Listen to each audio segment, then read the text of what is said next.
बिस्मिल्लाहिर्रहमानिर्रहीम। अस्सलाम वालेकुम डियर स्टूडेंट्स। आज का हमारा जो टॉपिक है वो है addition of factor by rectangular components. अगर आपको याद होगा तो मैंने आपको एडिशन ऑफ फैक्टर्स के टू मेथड्स बताए थे।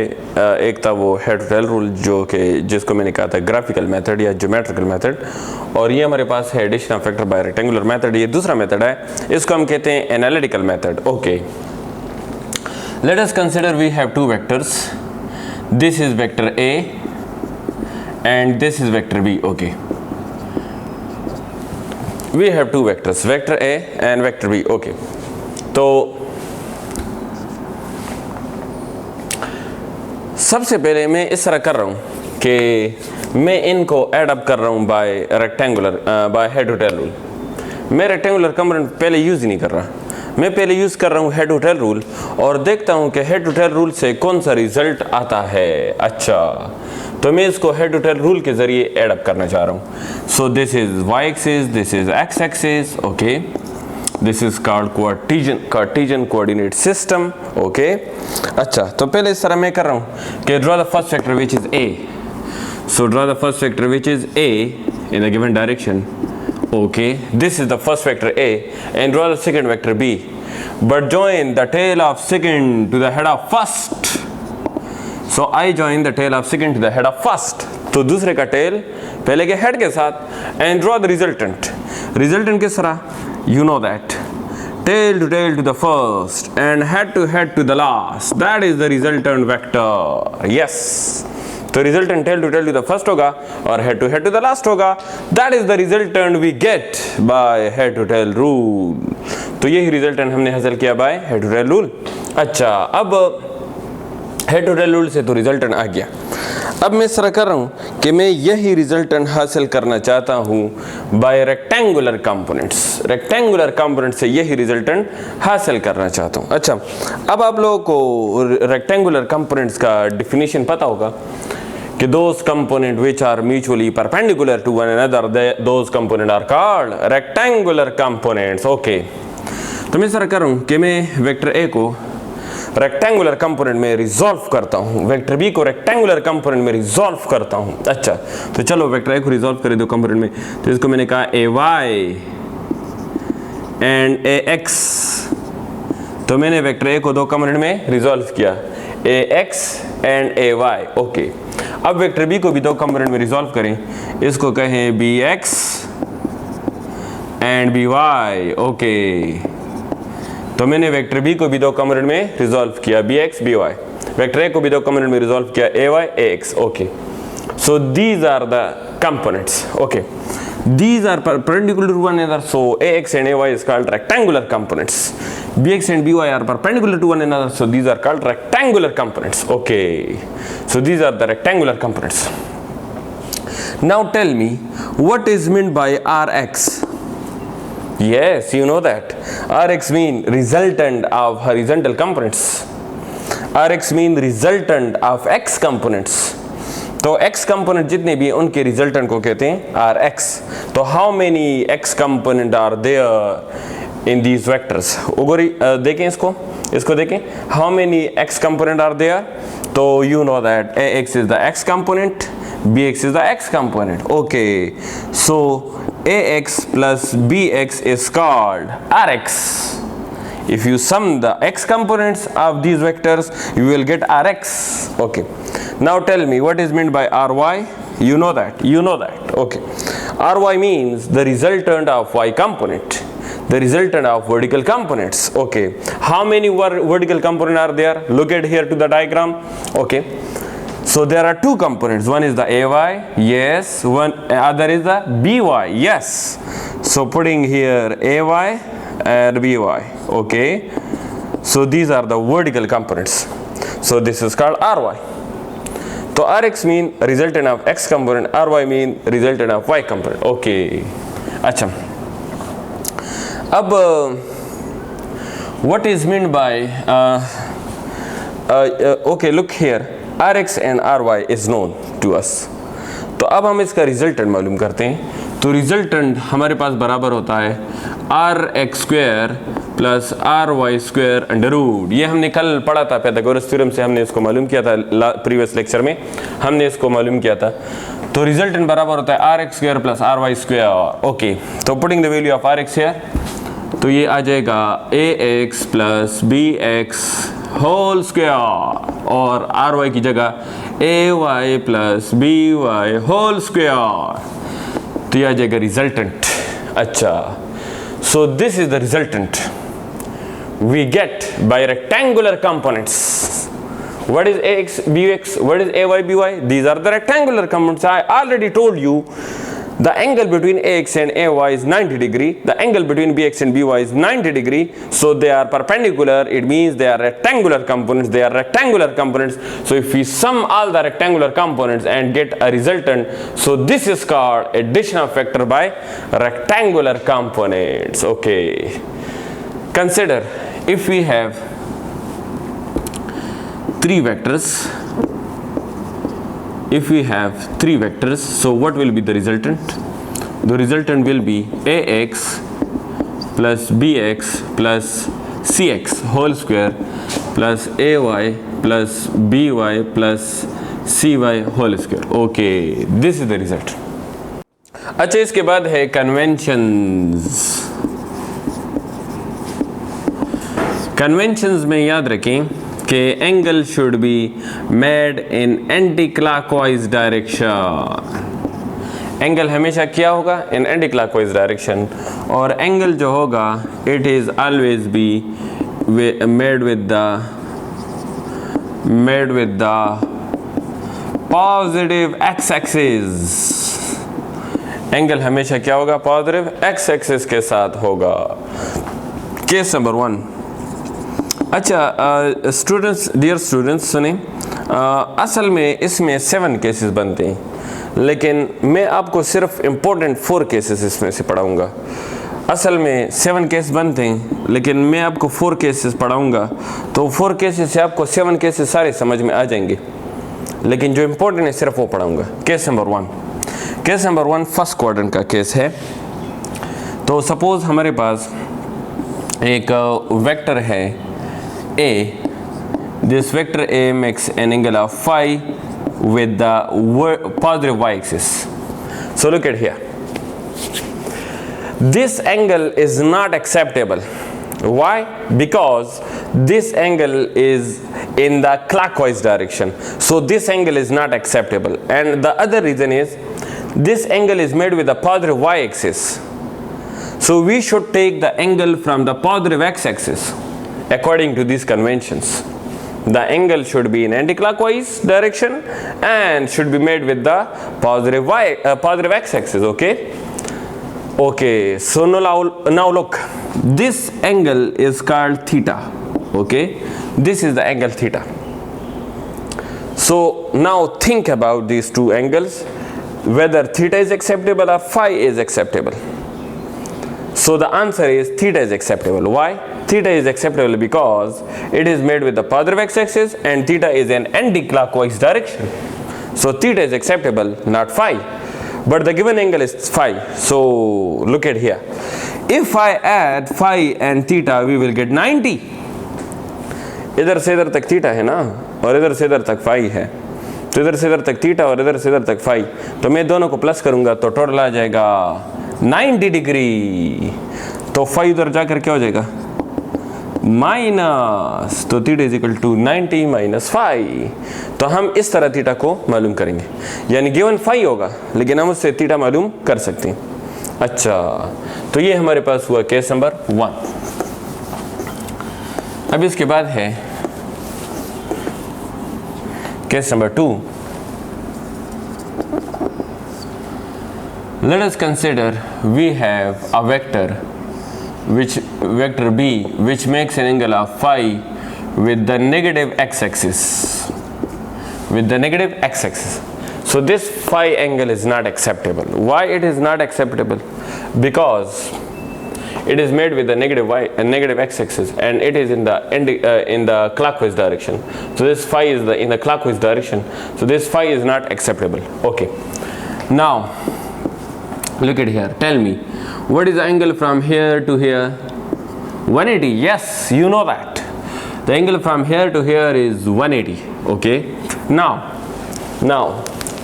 take the eraser, look at here. I'm going to subtract this phi from this total angle 180, so I'll get theta. तो इसका ये मतलब हुआ कि अगर मैं टोटल एंगल 180 से फाई को क्या करूं, सब्ट्रैक्ट, तो मेरे पास आ जाएगा theta. What is theta? Theta is in anti-clockwise direction and theta is made with the positive x-axis, so theta is acceptable, not phi. Okay. Case number 3. If we have a vector C which makes an angle of phi with the negative y-axis, तो ये phi भी acceptable नहीं है क्योंकि negative Y axis के साथ बन रहा है और क्लॉकवाइज डायरेक्शन में, तो ये एक्सेप्टेबल नहीं है. तो यहाँ से लेकर यहाँ तक टोटल एंगल बताएं 270. Yes, total angle 270. तो 270 से ये फाई माइनस करें, देखें इसको मैं किस तरह माइनस कर रहा हूँ. तो 270 से फाई करें minus minus minus minus minus minus, phi minus हुआ तो ये एंगल आ गया थीटा. तो इधर से लेकर इधर तक ये आ गया थीटा. तो मैंने क्या किया, मैंने 270 से फाई को क्या किया, माइनस, तो ये थीटा गया. What is theta? Theta is that angle which is made with the positive x-axis and in the anti-clockwise direction. अच्छा, फिर इसके बाद हुआ last case number 4. Case number 4 हुआ, ये हमारे पास है x एक्सिस, ये मेरे पास एक वेक्टर d है which makes an angle of phi with the positive x axis. अच्छा, एक रीजन तो सेटिस्फाइड है कि ये एंगल बन रहा है with the positive x axis, but still it is not acceptable. Why? Because it is in the clockwise direction. ये clockwise direction में तो अभी भी एक्सेप्टेबल नहीं है. तीसरा करेंगे, इधर से लेकर इधर तक टोटल एंगल बताएं 360 डिग्री. तो टोटल एंगल इसमें है 360 डिग्री. तो 360 डिग्री से ये फाई को क्या करें, माइनस. तो ये फाई को मैंने माइनस किया तो आ जाएगा थीटा. तो थीटा बराबर हुआ 360 minus phi. That is the angle theta. What is theta? You know that. Okay. This is all about the rectangular components. Rectangular components. Addition of vector by rectangular components. अब इसके बाद है next topic है multiplication of vectors. अच्छा, multiplication of vectors. अच्छा, इसके बाद है multiplication of vectors. तो इसके दो टाइप्स हैं. एक हमारे पास है स्केलर प्रोडक्ट और दूसरा हमारे पास है वेक्टर प्रोडक्ट. अच्छा, एक हमारे पास है स्केलर प्रोडक्ट, दूसरा हमारे पास है वेक्टर प्रोडक्ट. ओके, तो पहले हम डिफाइन कर रहे हैं स्केलर प्रोडक्ट, या इसको हम कहते हैं डॉट प्रोडक्ट. इसके दो नाम है, स्केलर प्रोडक्ट या डॉट प्रोडक्ट. तो इसको हम डिफाइन कर रहे हैं when two vectors are multiplied,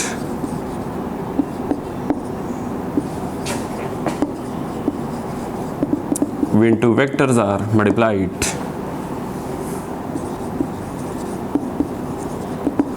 and their resultant is a scalar quantity is called the dot product. When two vectors are multiplied, the result is a scalar quantity, so this is called the dot product. Okay, इसको हम कहते हैं dot product. जब दो vectors को हम multiply करें और इसका रिजल्ट स्केलर क्वांटिटी आ जाए तो इसको हम क्या कहते हैं, डॉट प्रोडक्ट. अच्छा,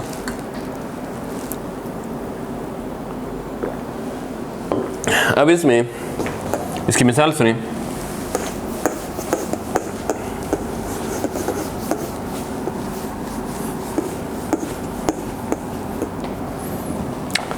मैंने वेक्टर ए और वेक्टर बी को मल्टीप्लाई किया, आंसर आया scalar. So this is called dot product, this is called dot product. For example मैंने वेक्टर ए को और वेक्टर बी को मल्टीप्लाई किया तो आया ए का मैग्नीट्यूड, बी का magnitude and cos theta. What is cos theta? cos theta is a number, cos theta is a number. So this is magnitude, this is magnitude, this is number. So as a whole it is scalar. So when you multiply two vectors and the result is a scalar quantity. So this product is called dot product. Okay. How cos theta is a number? Look. Cos 0, 1. Cos 30, 0.866. Cos 60, 0.5. Look at here. These are the numbers coming we get from the cos theta. ये numbers कहाँ से आ गए? cos theta से आ गए। तो cos theta is a number, so a is a magnitude, b is a magnitude, cos theta is a number, so as a whole it is a scalar. So if it is a scalar, so when you multiply two vectors and the result is a scalar, so this product is called the dot product. For example, मिसाल से नहीं देखिए, force is a vector, yes, displacement is a vector, yes, work is a scalar. तो मैंने दो vector को multiply किया और आंसर आया scalar. So this product is called dot product. अच्छा, फॉर एग्जांपल फोर्स वेक्टर है, वेलोसिटी वेक्टर है, तो इससे आया स्केलर। पावर स्केलर है ना, पावर स्केलर है, तो जब टू वेक्टर्स को मल्टीप्लाई करें और आंसर स्केलर आ जाए, so this product is called scalar product या डॉट प्रोडक्ट। अच्छा, फॉर एग्जांपल ये बताएं, एक्सेलरेशन वेक्टर है, यस, डिस्प्लेसमेंट वेक्टर है, यस, तो इससे आंसर आया पोटेंशियल एनर्जी यानी स्केलर क्वांटिटी। जब स्केलर क्वांटिटी आ गया, सो this product is called the dot product. Suppose आपको पता है कि वेलोसिटी वेक्टर है, दो वेलोसिटीज हैं, वेक्टर्स को मल्टीप्लाई किया तो आ गया काइनेटिक एनर्जी, तो it is a scalar quantity. So this product is called the dot product.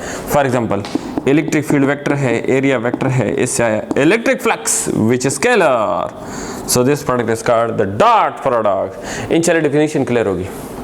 तो जब भी टू वेक्टर्स मल्टीप्लाई करें और आंसर स्केलर क्वांटिटी आ जाए, so this product is called the dot product और the scalar product. Okay, now coming towards the property of dot product, whether the dot product is commutative or not.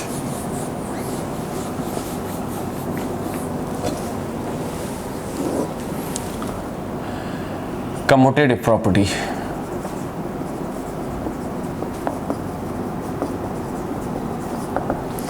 Whether dot product is commutative or not. Okay, so look at here, a dot b is equal to b dot a. This is commutative property. और हम अब इस commutative property को proof करना चाह रहे हैं कि commutative है या नहीं है। तो अगर आप देख लें, taking left hand side is a dot b, left hand side is a dot b, तो a dot b बराबर है ab cos theta, a dot b बराबर है ab cos theta. Now taking right hand side क्या है, b dot a, तो ये b dot A बराबर होगा b a cos थीटा। अच्छा, b a cos थीटा गया। अब अगर आप देख लें, ये जो b a है ये मैग्नीट्यूड है, मैग्नीट्यूड को हम आगे पीछे लिख सकते हैं। मिसाल के तौर पे 2 मल्टीप्लाई 3 या 3 multiply 2 result is same, 2 multiply 3 या 3 मल्टीप्लाई 2 रिजल्ट इज सेम। तो अगर हम इस b a को a b लिख लें तो रिजल्ट पे कुछ फर्क पड़ेगा? नो, रिजल्ट पे कोई फर्क नहीं पड़ेगा, result will be remain the same. तो बी ए को हम ए बी लिख सकते हैं। तो देखिए, ए डॉट बी से क्या आया, A B cos theta, B dot A से क्या आया, ए बी कॉस थीटा, तो दोनों का रिजल्ट क्या गया, सेम। तो left hand side is equal to right hand side, तो लेफ्ट हैंड साइड क्या है, A dot B is equal to B dot A. अच्छा, तो इसका ये मतलब है कि commutative property is valid with respect to the dot product. Commutative property is valid with respect to the dot product. Okay, तो commutative property इसमें valid है। इसके बाद है वेक्टर प्रोडक्ट, स्केलर प्रोडक्ट के बाद है वेक्टर प्रोडक्ट। तो चले आ जाते हैं वेक्टर प्रोडक्ट की तरफ। दूसरा प्रोडक्ट हमारे पास है वेक्टर प्रोडक्ट। अभी तक जो हमने पढ़ा वो था क्या, स्केलर प्रोडक्ट। अच्छा, वेक्टर प्रोडक्ट को हम इस तरह डिफाइन करते हैं, when two vectors are multiplied, when two vectors are multiplied and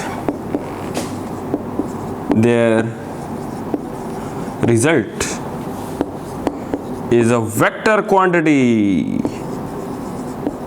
the result is a vector quantity is called the cross product. अच्छा, तो इसके एक और नाम है क्रॉस प्रोडक्ट। इसको हम वेक्टर प्रोडक्ट भी कहते हैं और इसको हम क्रॉस प्रोडक्ट भी कहते हैं। तो किस तरह डिफाइन किया, थोड़ा सा गौर से देखें इसको। When two vectors are multiplied and the result is a vector quantity, जब दो वेक्टर्स मल्टीप्लाई करें और रिजल्ट वेक्टर आ जाए, that is called vector product.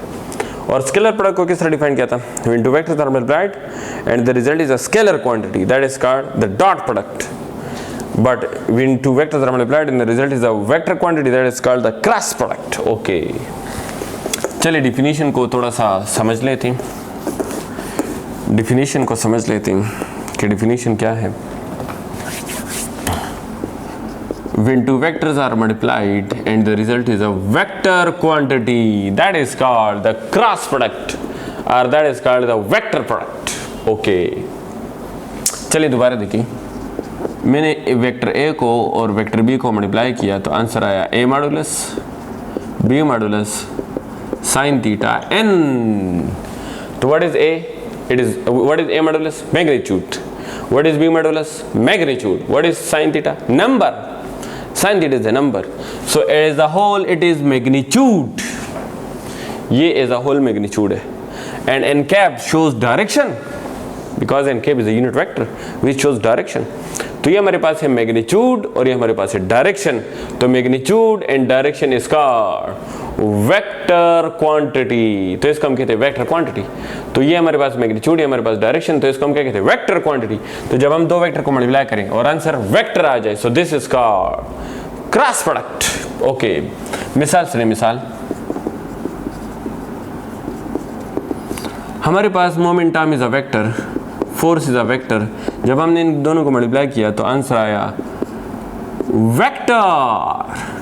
Torque is a vector का ना, है ना, टार्क इज अ वेक्टर। तो जब टू वेक्टर्स को मल्टीप्लाई किया और आंसर आया एक वेक्टर आया, सो this product is called the cross product. Okay, momentum is a vector, linear momentum is a vector, इससे आया angular momentum which is also vector, so this product is called the cross product, क्योंकि इनके multiplication से vector आया। अच्छा, suppose हमारे पास है velocity is a vector, magnetic field is a vector, इससे आया force, force is also vector. तो जब दो वेक्टर को मल्टीप्लाई करें और आंसर एक वेक्टर आ जाए, so this product is called the cross product और the vector product. So these are the example of cross product and vector product. तो अब इसकी जो प्रॉपर्टी है कम्यूटेटिव वाली, वो कम्यूटेटिव होल्ड नहीं करती, तो इसको हम कहते हैं anti commutative property. Anti commutative property मतलब ये कम्यूटेटिव प्रॉपर्टी होल्ड नहीं करती, यानी A cross B is not equal to, A cross B is not equal to B cross A, A cross B is not equal to B cross A. अच्छा, तो चलो इसको proof करते हैं।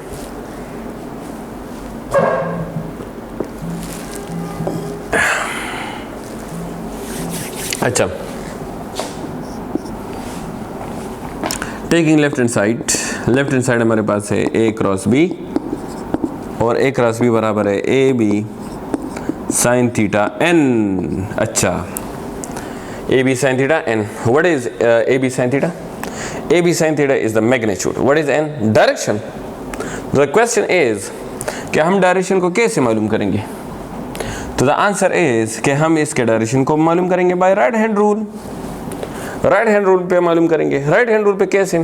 Finger रखेंगे पहले वेक्टर पर और इन फिंगर्स को टर्न करेंगे दूसरे वेक्टर की तरफ। तो फिंगर रखूंगा ए पर और इन फिंगर्स को फिर टर्न करूंगा बी पर, यानी फिंगर रखूंगा पैरेलल टू ए और इनको टर्न करूंगा टुवर्ड्स बी, तो ये आ जाएगा एन कैप का डायरेक्शन। चलो मालूम कर लेते हैं। डायग्राम को थोड़ा सा देख लें। डायग्राम में ड्रा करता हूँ यहाँ पर। डायग्राम देख लें कि कैसे ड्रा करते हैं। अच्छा, ये हमारे पास है वेक्टर b, ये हमारे पास है वेक्टर a। अच्छा, अगर आप देख लें, फिंगर रखूँ किस पर? पहले वेक्टर पर, और इनको टर्न करूँगा टुवर्ड्स b, तो मैंने फिंगर रखे a पर और इनको टर्न किया टुवर्ड्स b, तो यह आ जाएगा आउटवर्ड। नजर आया? दोबारा देखिए, दोबारा फिंगर रखूँगा पैरेलल टू a और इसको टर्न करूँगा टुवर्ड्स b, तो मैंने फिंगर रखे पैरेलल टू a और इसको टर्न किया टुवर्ड्स b, तो यह आ जाएगा आउटवर्ड। तो इसका ये मतलब हुआ कि एन कैप का डायरेक्शन हुआ, एन कैप का डायरेक्शन हुआ A B sine theta outward. ये हमारे पास हुआ एन कैप का डायरेक्शन। अच्छा, now taking right hand side. Right hand side में क्या है? B cross A.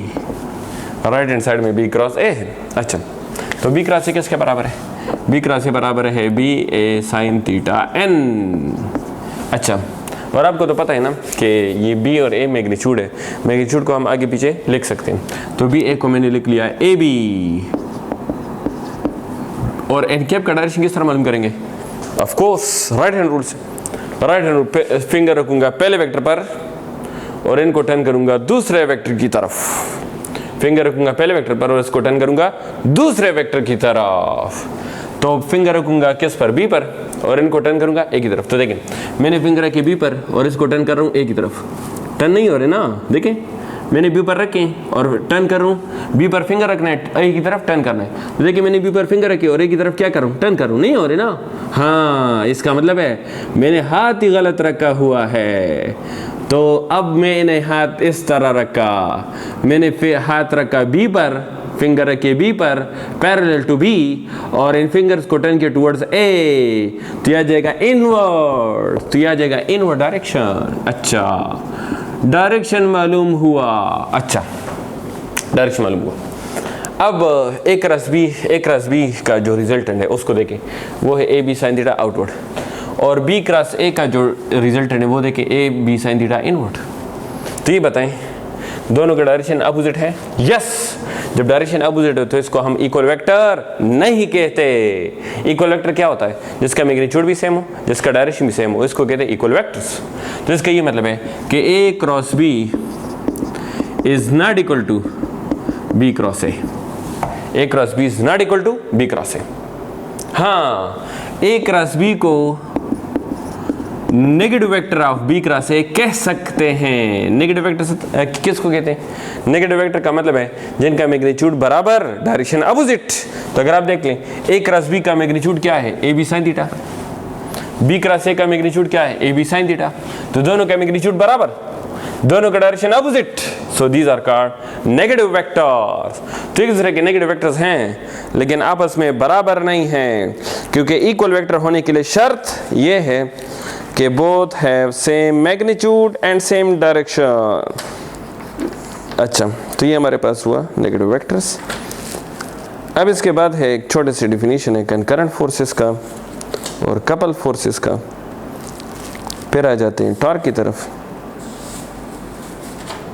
अच्छा,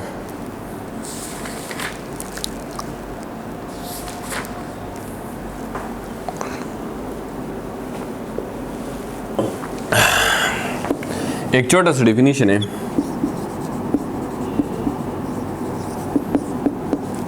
concurrent forces,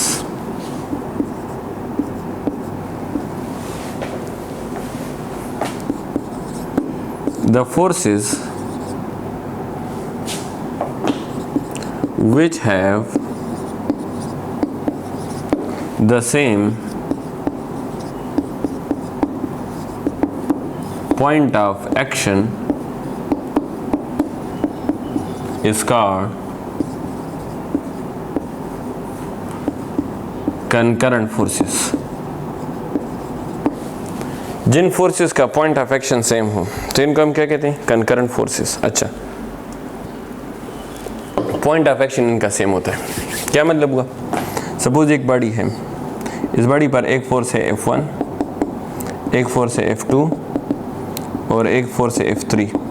तो ये तीनों फोर्सेस एक ही पॉइंट पर एक्ट हो रहे हैं। यस, ये तीनों फोर्स एक ही पॉइंट पर क्या हो रहे हैं, एक्ट हो रहे हैं। सो इन तीनों फोर्स को हम कहते हैं कंकरेंट फोर्सेस। तो ये कंकरेंट फोर्सेस। अच्छा, अब इसमें सपोज एक बॉडी है, ये सस्पेंडेड है, ये बॉडी सस्पेंडेड है इस रस्सी के साथ, इस रस्सी के साथ ये सस्पेंडेड है। अब अगर आप देख लें इसका वेट क्या है, डाउनवर्ड, और इसमें टेंशन क्या है, अपवर्ड। तो अगर आप देख लें ये टेंशन और ये वेट एक ही पॉइंट पर एक्ट हो रहे हैं, ये वेट और टेंशन एक ही पॉइंट पर एक्ट हो रहे हैं। So this tension and weight is called concurrent forces. तो कंकरेंट फोर्सेस का मतलब है जब सारे फोर्सेस एक ही पॉइंट पर एक्ट हो रहे हों तो इनको हम कहते हैं कंकरेंट फोर्स। एक होता है हमारे पास couple force, couple forces. Couple forces को हम डिफाइन करते हैं when two equal forces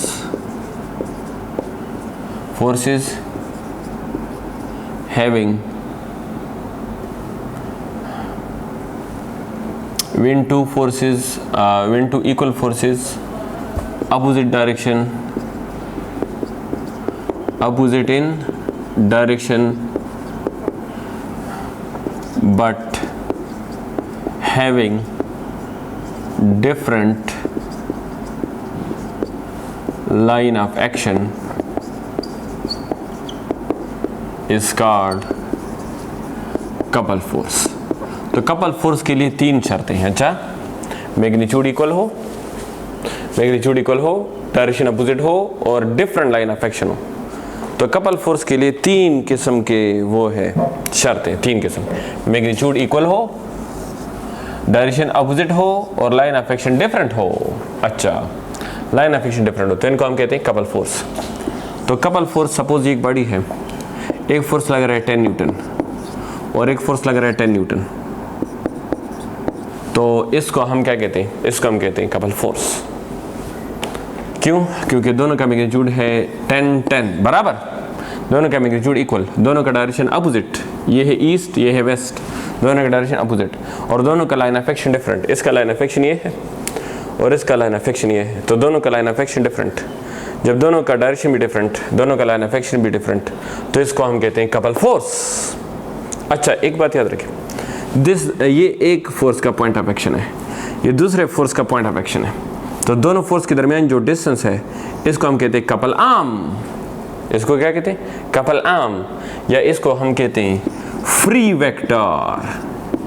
कौन सा वेक्टर? Free vector. क्यों? क्योंकि अगर हम इसका डायरेक्शन ले ऊपर या इसका डायरेक्शन है ले नीचे, हमारी मर्जी, ये हमारे पास है फ्री वेक्टर, इसका डायरेक्शन हमारी मर्जी। सपोज ये गाड़ी का स्टीयरिंग है, गाड़ी का स्टीयरिंग, अगर हम इस पर एक फोर्स लगाएं नीचे और एक फोर्स लगाएं ऊपर, तो अगर आप देख लें दोनों का मैग्नीट्यूड बराबर है, यस, दोनों का डायरेक्शन अपोजिट है, यस, दोनों का लाइन ऑफ एक्शन डिफरेंट है, yes, so this is called couple force. अब इसके दरमियान देखिए, इसका पॉइंट ऑफ एक्शन ये है, इसका पॉइंट ऑफ एक्शन ये है, तो पॉइंट ऑफ एक्शन और पॉइंट ऑफ एक्शन के दरमियान जो डिस्टेंस है इसको कहते हैं कपल आर्म। तो ये कपल आर्म जो है, और इसको हम कहते हैं फ्री वेक्टर। फ्री वेक्टर क्यों? क्योंकि अगर हम इसका डायरेक्शन इस तरफ सपोज करें, हमारी मर्जी, या अगर हम इसका डायरेक्शन इस तरफ सपोज करें, हमारी मर्जी, तो इसलिए इसको हम क्या कहते हैं, फ्री वेक्टर या कपल आर्म। ओके, तो ये तो हमारे पास हुआ क्या, कपल। और टॉर्क का क्या डिफिनीशन है इन केस ऑफ कपल? तो टॉर्क का डिफिनीशन है couple arm into force. This is not the momentum, this is called the couple arm. Okay, so this is the definition of torque in couple forces. बिस्मिल्लाहिर्रहमानिर्रहीम, अस्सलाम वालेकुम dear students. आज हम पढ़ेंगे torque. तो torque को हम डिफाइन करते हैं, the turning effect of force is called torque. तो ये टॉर्क का एक डिफिनीशन हुआ, the turning effect of force is called torque, या हम इसको डिफाइन करते हैं, the cross product of moment arm and force is called torque. तो टॉर्क के दो डेफिनेशन है। The turning effect of force is called torque और the cross product of moment arm and force is called torque. बाकी भी है, chapter 5 में इंशाल्लाह पढ़ेंगे। Rate of change of angular momentum is called torque, या the physical quantity which produce angular acceleration is called torque. अच्छा, तो इसके 4-5 डिफिनीशंस हैं, लेकिन हमारे चैप्टर 2 में ये दो डिफिनीशंस हैं। अच्छा, तो इसकी डिफिनीशन है the cross product of force end moment arm is called torque. और आपको तो पता है कि क्रॉस प्रोडक्ट का डायरेक्शन कैसे मालूम करेंगे, फिंगर रखेंगे पहले वेक्टर पर और इनको टर्न करेंगे दूसरे वेक्टर की तरफ, तो यह आ जाएगा टॉर्क का डायरेक्शन। अच्छा, बाय राइट हैंड रूल। अच्छा, मैं पहले बात करता हूँ इसके इक्वेशंस की। तो टॉर्क का इक्वेशन होगा R F sine theta N, that is the equation for the torque. तो ये हमारे पास हुआ मैग्नीट्यूड और ये हमारे पास हुआ टॉर्क का डायरेक्शन। और डायरेक्शन कैसे मालूम करेंगे आपको पता है, by right hand rule. Finger रखेंगे पहले वेक्टर पर और इसको टर्न करेंगे दूसरे वेक्टर की तरफ। अच्छा, अब मैं बात कर रहा हूँ टॉर्क के यूनिट की।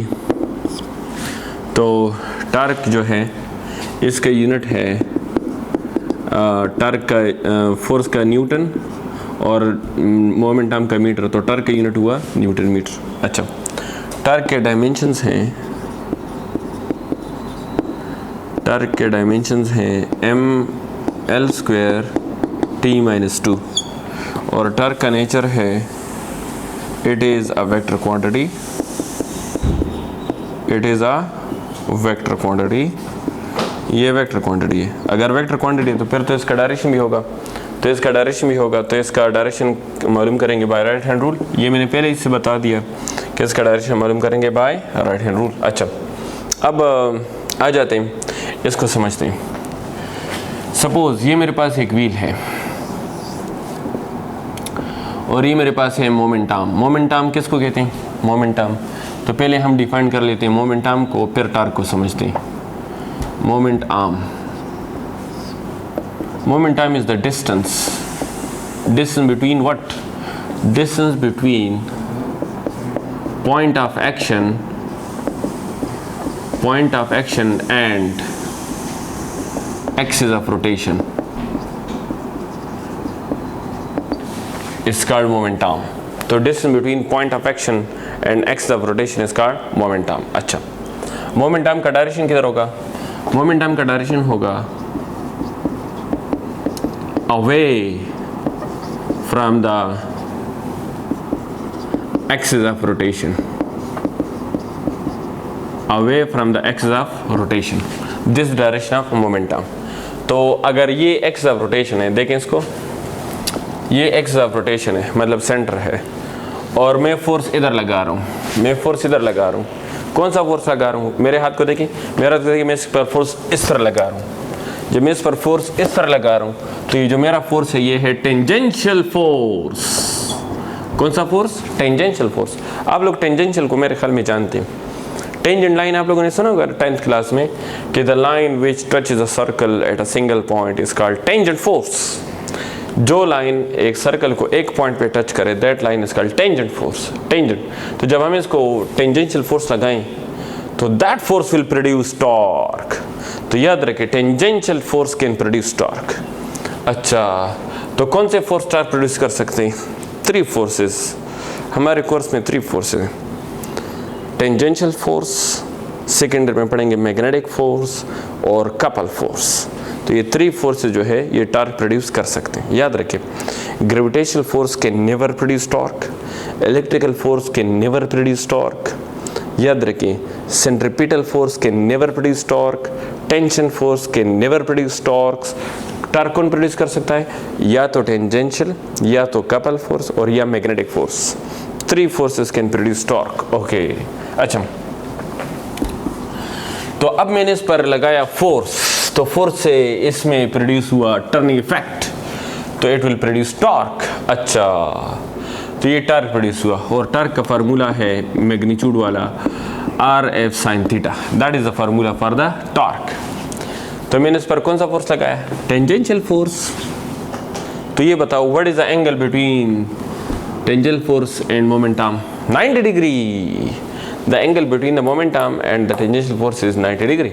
तो इधर 90 डिग्री पुट करें तो ये आ जाएगा sin 90, that is maximum 1, so there will be maximum torque, there will be maximum torque। अच्छा, तो इसने मैक्सिमम टॉर्क प्रोड्यूस किया। अब इसमें मैक्सिमम टॉर्क तो प्रोड्यूस हुआ, अब हम पढ़ते हैं फैक्टर्स ऑफ टॉर्क।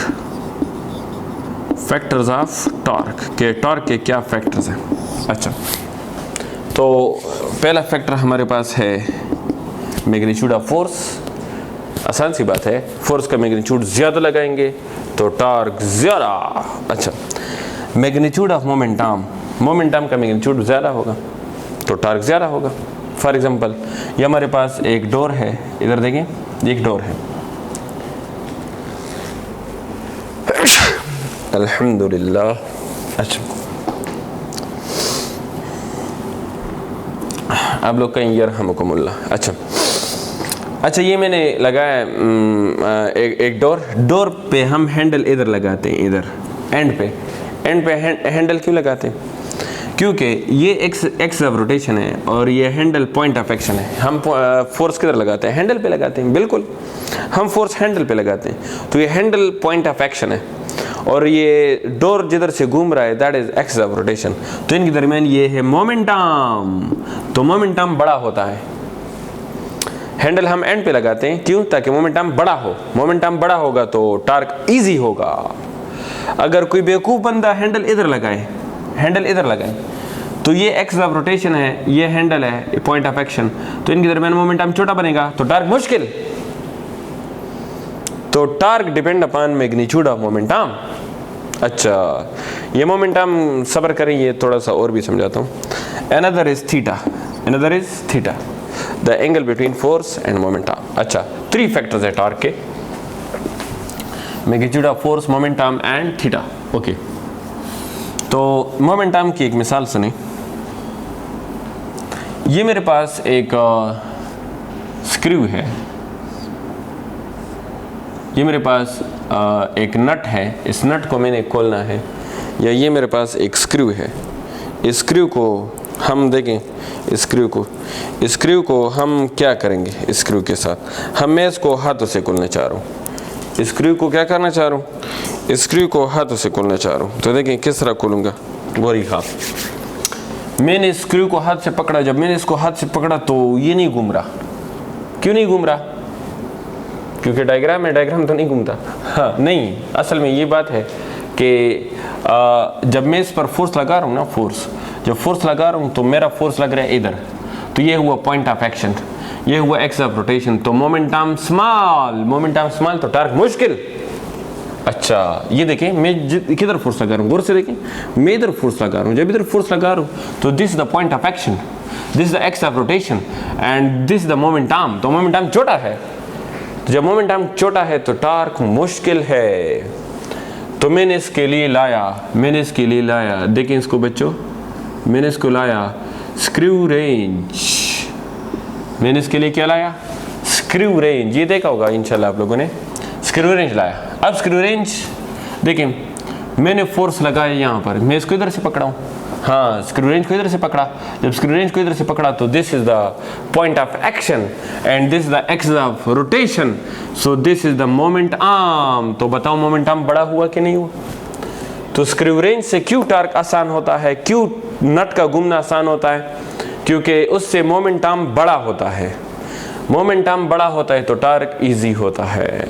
अच्छा, तो इसका ये मतलब हुआ कि torque depend upon the magnitude of momentum. और तीसरा हमारे पास है थीटा। थीटा केस नंबर 1, अगर फोर्स और मोमेंटम पैरेलल हुए, पैरेलल का मतलब है थीटा 0, तो टॉर्क बराबर है RF sin थीटा 0, और sin 0 0 multiply anything 0, no torque. इसका मतलब ये हुआ कि जीरो एंगल पर there is no torque. Case number two, if force and momentum are anti parallel, anti parallel का मतलब है थीटा 180 डिग्री, तो टॉर्क क्या होगा देखें, आर एफ साइन 180 और sine 180 zero torque, so there will be no torque, torque produce नहीं होगा। Case number three, if force and momentum are perpendicular का मतलब है थीटा 90 डिग्री, तो टॉर्क बराबर होगा आर एफ साइन 90 और sine 90 is 1 and 1 is the maximum value of sine theta, so this is called the maximum torque. तो maximum torque कब पैदा होगा, 90 एंगल पर, तो इसका मतलब है कि torque depend upon theta. So these are the factors of torque.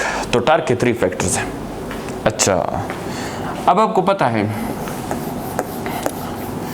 कि टॉर्क जो है ये क्लॉकवाइज भी हो सकता है और टॉर्क जो है ये एंटी क्लॉकवाइज भी हो सकता है। टॉर्क जो है ये क्लॉकवाइज भी हो सकता है और टॉर्क जो है ये एंटी क्लॉकवाइज भी हो सकता है। तो इसके लिए कन्वेंशंस है, इसके लिए क्या है, conventions. Anti clockwise torque is always taken as positive and clockwise torque is always taken as negative। अच्छा, तो anti-clockwise torque is always taken as positive, clockwise torque is always taken as negative। These are the conventions। अच्छा, तो ये इसकी conventions हैं। अब question ये है कि every rotating body has torque, ये क्वेश्चन है कि हर रोटेटिंग बॉडी में टॉर्क होगा। The answer is no, the answer is no. Each and every rotating body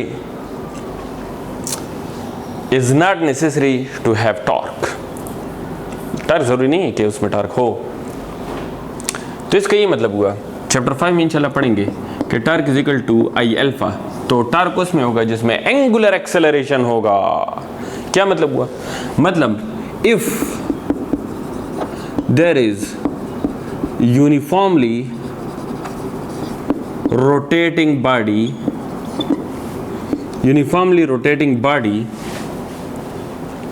there will be no torque, there will be no torque। ये क्यों, क्योंकि uniformly rotating body में एंगुलर वेलोसिटी कांस्टेंट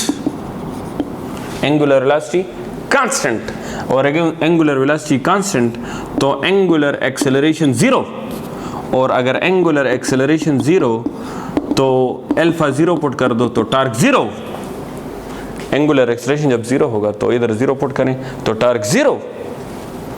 तो इसका ये मतलब है कि यूनिफॉर्मली रोटेटिंग बॉडी में टॉर्क नहीं होगा। तो क्वेश्चन ये कि टॉर्क किस बॉडी में होगा, टॉर्क उस बॉडी में होगा जो एक्सेलरेटेड रोटेटिंग मोशन होगा। जो क्या होगा, एक्सेलरेटेड रोटेटिंग मोशन होगा, जिसमें एंगुलर एक्सेलरेशन होगा उसमें टॉर्क होगा। तो यूनिफॉर्मली रोटेटिंग बॉडी में टॉर्क 0। अच्छा, सो this is about torque. Now come towards the last topic of this chapter, which is equilibrium. Equilibrium is the last topic of this chapter.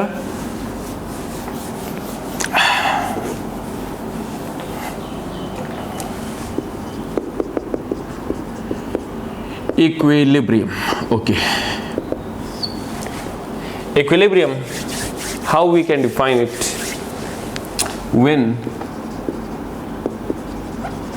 there is no change in the translational motion and rotational motion is called equilibrium. When there is no change in the translational motion and rotational motion, तो इसका मतलब ये हुआ कि equilibrium change के खिलाफ है। Equilibrium किसके खिलाफ है, चेंज के खिलाफ है। मतलब ट्रांसलेटरी मोशन हो तो तो वो भी कांस्टेंट होना चाहिए। ट्रांसलेशनल मोशन क्या होना चाहिए? कांस्टेंट। रोटेशनल मोशन क्या होना चाहिए? कांस्टेंट। तो इक्विलिब्रियम जो है वो चेंज के खिलाफ है। अगर जो कोई मोशन भी होगा, जो कि किस किस्म का भी मोशन होगा, लेकिन वो कांस्टेंट होना चाहिए। तो इसलिए इसको हम कहेंगे इक्विलिब्रियम स्टेट। अच्छा, आप लोगों ने सोचा? नहीं सोचा। लेकिन मैंने इधर सिर्फ ट्रांसलेशन और रोटेशन का जिक्र किया, लेकिन वाइब्रेशन या ऑसिलेशन का जिक्र नहीं किया। तो याद रखें oscillation can never be constant। क्या मतलब हुआ?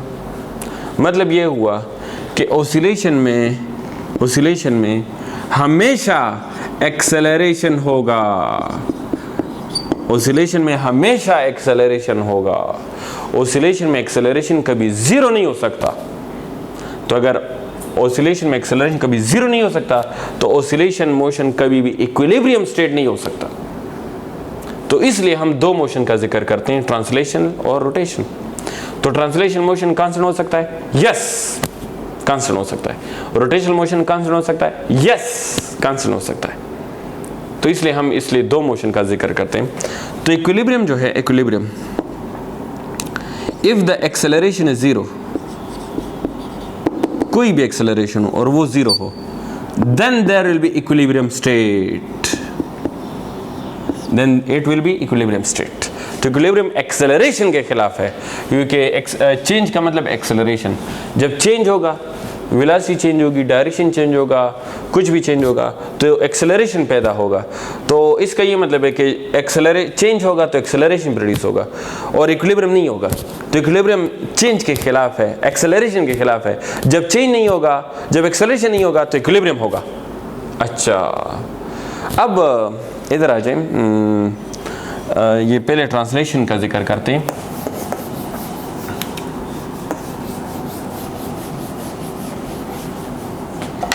अगर ट्रांसलेशनल मोशन है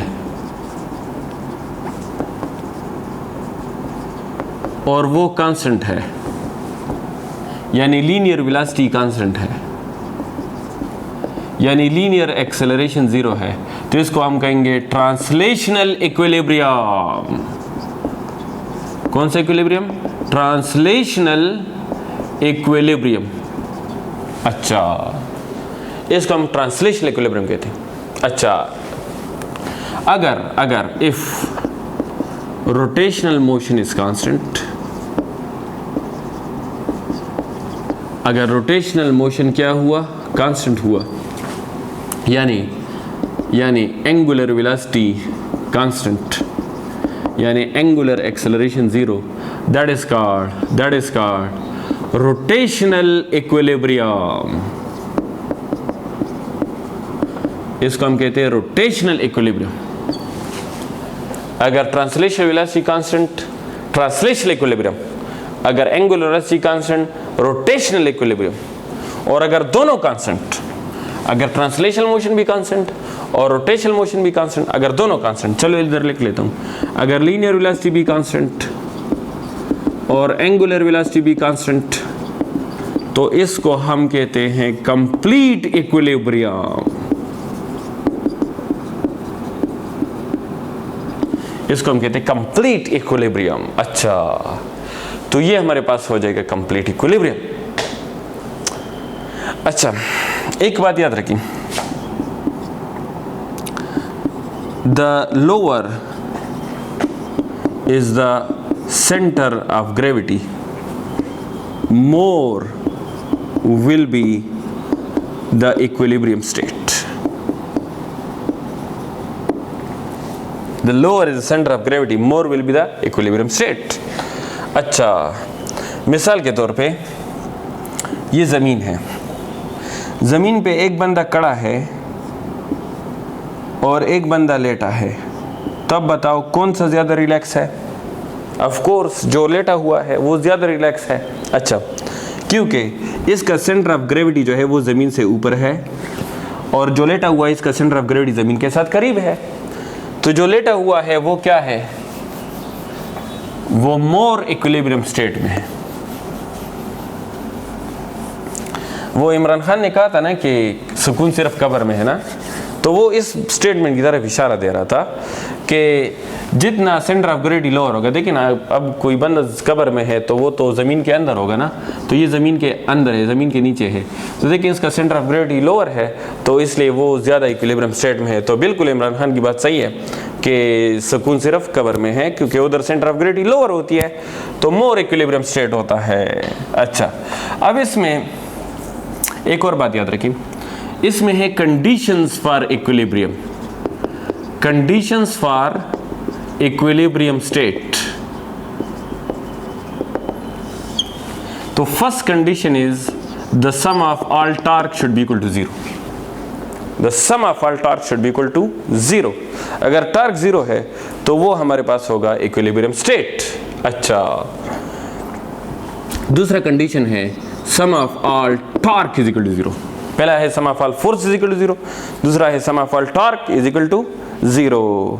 तो that will be the equilibrium state. अच्छा सुने, सपोज ये मेरे पास एक बुक है, इस पर वेट डाउनवर्ड और इस पर नॉर्मल फोर्स अपवर्ड, तो नेट फोर्स इस पर हुआ 0, तो ये हुआ इक्विलिब्रियम स्टेट। फॉर एग्जांपल ये एक पैराट्रूपर है, इसने जंप किया और पैराशूट ओपन किया। जब पैराशूट ओपन किया तो इसका वेट है डाउनवर्ड और इसका ड्रैग फोर्स है अपवर्ड, तो weight downward drag force upward. तो अगर ये वेट और ड्रैग फोर्स बराबर हुआ, अगर ये दोनों बराबर हुए, तो एक दूसरे को क्या करेंगे, कैंसल्ड आउट, तो नेट फोर्स क्या होगा, नेट फोर्स 0। अगर नेट फोर्स 0, इक्विलिब्रियम स्टेट। तो इक्विलिब्रियम स्टेट के लिए शर्त यह है कि नेट फोर्स क्या हो, 0। अगर 2 फोर्सेज हो, 3 हो, 4 हो, 10 हो, इन्फिनिट हो, लेकिन सबका सम क्या होना चाहिए, 0।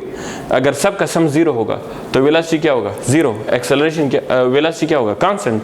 एक्सेलरेशन क्या होगा, 0। तो इक्विलिब्रियम स्टेट। कौन सा स्टेट, इक्विलिब्रियम स्टेट। और अगर फोर्स 0 होगा तो एक्सेलरेशन 0 होगा, एक्सेलरेशन 0 होगा तो वेलोसिटी कांस्टेंट होगा। So that is called translational equilibrium. अच्छा, अब टॉर्क की तरफ आओ, टॉर्क 0। अब टॉर्क की बात करते हैं, तो देखिए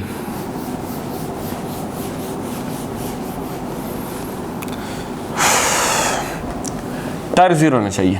फॉर एग्जांपल ये मेरे पास एक शीशा है, ये मेरे पास एक वेज है जो बिल्कुल मिडल पर पड़ा हुआ है, ये एक वेज है जो बिल्कुल मिडल पर पड़ा हुआ है।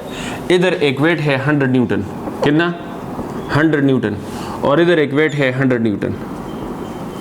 इसका वेट है डाउनवर्ड और इसका वेट है डाउनवर्ड, दोनों फोर्सेस डाउनवर्ड है, और इसका मोमेंटम 10 मीटर और इसका मोमेंटम 10 मीटर, मतलब बराबर। तो देखिए दोनों का फोर्स बराबर, फोर्स दोनों बराबर, दोनों का मोमेंटम बराबर, दोनों का फोर्स है 100 न्यूटन 100 न्यूटन, दोनों का मोमेंटम 10 मीटर 10 मीटर, बराबर। तो जब फोर्स भी बराबर है, जब मोमेंटम भी बराबर है, तो दोनों का टॉर्क भी बराबर, और जब दोनों का टॉर्क बराबर, तो देखें इसका टॉर्क है क्लॉकवाइज और इसका टॉर्क है एंटी क्लॉकवाइज, अपोजिट है ना। जब अपोजिट है तो सम ऑफ ऑल टॉर्क 0। अगर सम ऑफ ऑल टॉर्क 0 तो angular velocity constant, angular acceleration 0, तो that is called rotational equilibrium. कौन सा इक्विलिब्रियम, रोटेशनल इक्विलिब्रियम। ओके, तो इसको हम कहेंगे रोटेशनल इक्विलिब्रियम। तो रोटेशनल इक्विलिब्रियम कब होगा, जब सम ऑफ ऑल टॉर्क 0 होगा, या हम कह सकते हैं कि anti clockwise torque should be equal to clockwise torque. Anti clockwise torque बराबर हो क्लॉकवाइज टॉर्क, तो एक दूसरे को कैंसिल करेंगे तो नेट टॉर्क 0, तो वो होगा कौन सा, रोटेशनल इक्विलिब्रियम। या अगर हमारे पास है यूनिफॉर्मली रोटेटिंग बॉडी, कौन सी बॉडी, यूनिफॉर्म रोटेटिंग बॉडी, तो यूनिफॉर्मली रोटेटिंग बॉडी में एंगुलर वेलोसिटी क्या होता है, एंगुलर वेलोसिटी क्या होता है बताएं, कांस्टेंट। यूनिफॉर्मली रोटेटिंग है ना, तो what is angular acceleration, 0, what is torque, 0। Rotational equilibrium, तो इसका ये मतलब है कि इक्विलिब्रियम में हमेशा एक्सेलरेशन 0 होगा, चाहे वो लीनियर एक्सेलरेशन हो चाहे वो एंगुलर एक्सेलरेशन हो, लेकिन हमेशा उसमें से एक्सेलरेशन ज़ीरो होगा, तो तब वो बॉडी इक्विलिब्रियम में होगा।